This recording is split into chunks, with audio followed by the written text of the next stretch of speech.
టెంపరీగా chief secretary గారిని, DGP గారిని కూడా ఆ పదవి నుంచి తప్పిస్తే ఈ ఎలక్షన్ కంప్లీట్ అయ్యే రిజల్ట్ వచ్చేదాకా కొద్ది మంచి పరిణామాలు ఉండొచ్చు. మరి ఆ దిశగానే అందరూ కూడా కృషి చేస్తున్నాం. మొన్ననే పురంధరేశ్వరి గారు కూడా ఒక లేఖ రాసినట్టుగా మీడియాలో చూసా, పేపర్లో చాలామంది పేర్లు రాసి ఇచ్చారు. దాని మీద మళ్ళీ పోలీసులు తిరుగుదాడి, ఇదంతా కూడా పేపర్లో చూస్తున్నాం. ఏమి తిరుగుదాడులు చేయించినప్పటికీ కూడా ఖచ్చితంగా నిష్పక్షపాతంగా ఎన్నికలు జరగాలి అంటే ఇది జరగాలి. ఈ ట్రాన్స్ఫర్స్ జరగకపోతే నిష్పక్షపాత ఎన్నికలకు మరి ఎలక్షన్ కమిషన్ సహకారం ఉందా లేదా అనే అనుమానాలు ప్రజలందరికీ కూడా కలిగే అవకాశం చాలా ఎక్కువగా ఉంటుంది. సో కాబట్టి ఆ విషయంలో మంచి జరుగుతుందని ఆశిద్దాం.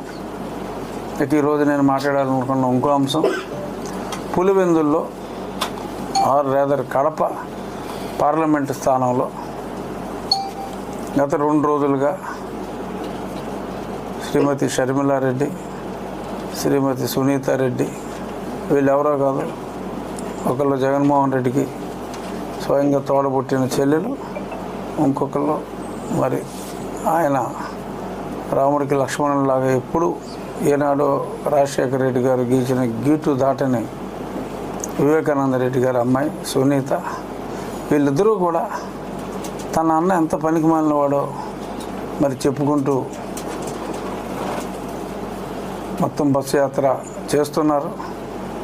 ఒక హంతకుడిని మీరు ఎన్నుకుంటారా అని చెప్పి, మా సొంత బాబాయిని చంపిన వాడిని మీరు ఎన్నుకుంటారా, ఆర్ రేదర్ చంపించిన వాడిని ఎన్నుకుంటారా?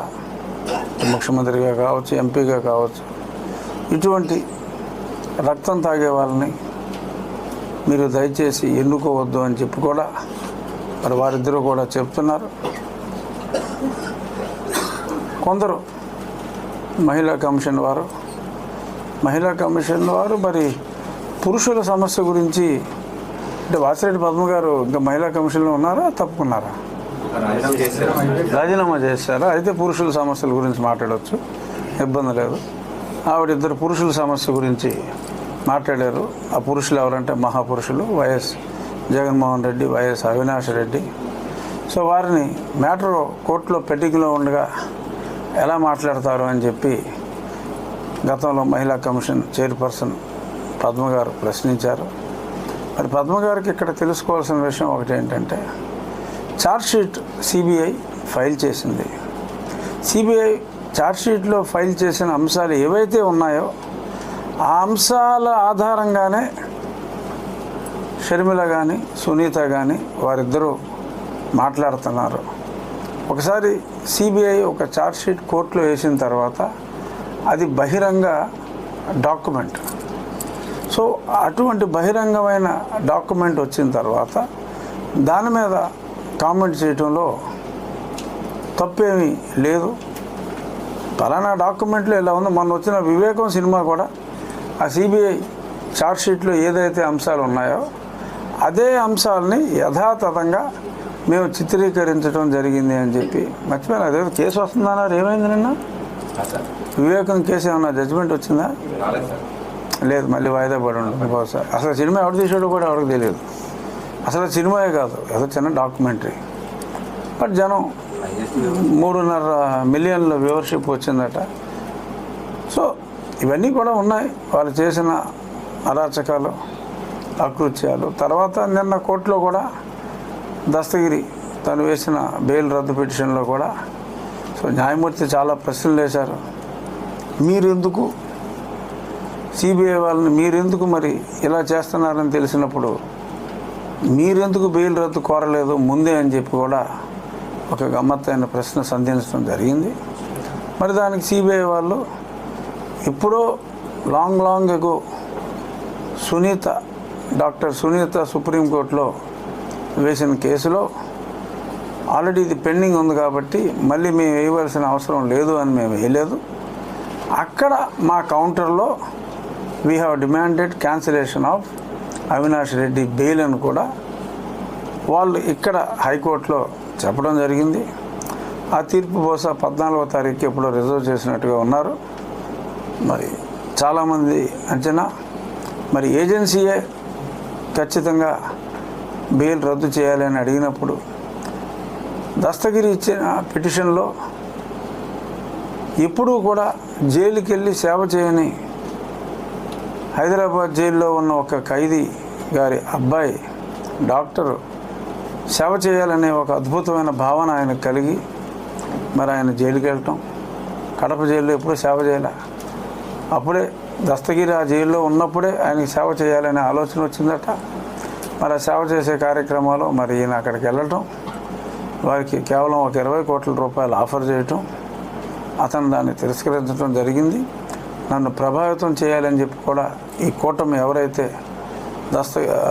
వివేకానంద రెడ్డి గారిని నా చేతుల మీదుగా చంపించారో వాళ్ళు ప్రలోభ పెడుతున్నారు, లేదంటే చంపుతామని బెదిరిస్తున్నారు అని చెప్పి మరి ఏజెన్సీ కూడా అన్ని మాటలు అన్న తర్వాత నార్మల్గా ఒకసారి ఏజెన్సీయే బెయిల్ రద్దు చేయాలి, వైలేషన్స్ ఉన్నాయి అంటే అప్పుడు నేను జగన్మోహన్ రెడ్డి బెయిల్ కూడా రద్దు చేయాలన్నా అప్పుడు ఏజెన్సీ కోఆపరేట్ చేయలేదు. ఏజెన్సీ మాకు నో కామెంట్ అండి, కోర్టు వారు మీరు ఏం చెప్తే మటుకు అది మాకు ఓకే అండి అని చెప్పడం జరిగింది. కోర్టు ఏం చెప్తే అది ఓకే ఎనీవో ఆటోమేటిక్గా చెప్పక్కర్లేదు. కానీ వాళ్ళు ఇలాగ అడగల బెయిల్ రద్దు చేయమని జగన్మోహన్ రెడ్డి, కానీ ఇక్కడ బెయిల్ రద్దు చేయమని అడగడం జరిగింది. కాబట్టి డెఫినెట్గా ఈ 14వ తారీఖు కావచ్చు లేదా 24వ తారీఖు సుప్రీంకోర్టులో కూడా సునీత వేసిన పిటిషన్, ఇది దస్తగిరి వేసిన పిటిషన్, సునీత వేసిన పిటిషన్ 24వ తారీఖు వస్తుంది. మరి ఈ 2 బెయిల్స్ని మరి తమ అద్భుతమైన న్యాయ పటిమతో మరి వాళ్ళు మేనేజ్ చేసుకోగలరా మరి నాకు తెలియదు. బట్ న్యాయంగా న్యాయం జరిగితే అది రాబోయే ఎన్నికల్లో కూడా పెను ప్రభావం చూపించే అవకాశం కూడా ఉంది. ఏదైనా కడపలో ఆ ఇద్దరు అక్క చెల్లెళ్ళు తమ చిన్నాన్నని దారుణంగా చంపిన విషయం ప్రజలందరికీ చెప్తున్నారు.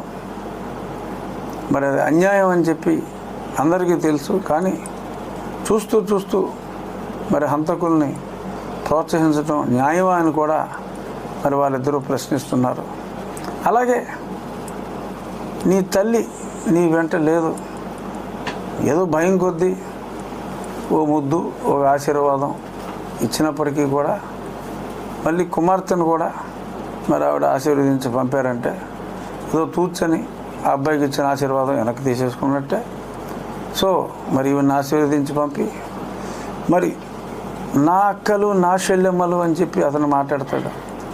మరి అతనుకున్న ఇద్దరు షెల్లెమ్మలు ఇవాళ రోడ్డు ఎక్కి అతన్ని అతను ఇంకో కజిన్ బ్రదర్ని హంతకులు అని చెప్పి మరి చెప్తూ ఉంటే మరి సొంత చెల్లెలుకే మరి అంత పచ్చాబద్ధం చెప్పి దారుణంగా హత్య చేసి ప్రజలకు నేను సేవ చేస్తాను అంటే ఇంకా పిచ్చివాళ్ళు ఎవరైనా నమ్మితే అది వాళ్ళ కర్మను అనుకోవాలా?